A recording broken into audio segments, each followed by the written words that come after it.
জুলাই গণঅভ্যুত্থানে তরুণদের আত্মত্যাগের পর রাষ্ট্র ও প্রশাসনে কাঙ্ক্ষিত পরিবর্তন এখনো দৃশ্যমান নয় বলে আক্ষেপ জানালেন স্থানীয় সরকার মন্ত্রী মির্জা ফখরুল ইসলাম আলমগীর। আজ রাজধানীর ডিএফপি অডিটোরিয়ামে জুলাই শহীদ দিবসে আলোচনা সভায় তিনি বলেন, নিজ নিজ অবস্থান থেকে পরিবর্তন আনলেই জুলাই গণঅভ্যুত্থান সফল হবে। একই অনুষ্ঠানে তথ্যমন্ত্রী জহিরুদ্দিন স্বপন বলেন, স্বাধীনতা যুদ্ধের চেতনা বাস্তবায়ন হয়নি বলেই বাংলাদেশকে গণঅভ্যুত্থানের মুখোমুখি হতে হয়েছে।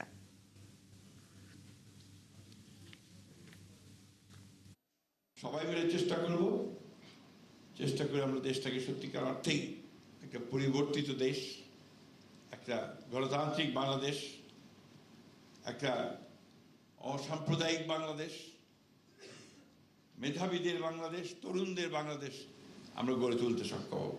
জুলাইতে যখন প্রমাণ হয়ে গেল স্বাধীন এই ভূখণ্ডে গণতান্ত্রিক চেতনা প্রতিষ্ঠিত হয়নি, ফ্যাসিবাদ এখনো এই মাটিতে জায়গা করতে পারে এবং ক্ষমতাকে আঁকড়ে ধরতে পারে, তখন এই প্রজন্মের মধ্যেই আবার সেই ৭১-এর মুক্তিযুদ্ধ, স্বাধীনতা যুদ্ধের চেতনা টগবগ করে উঠেছিল।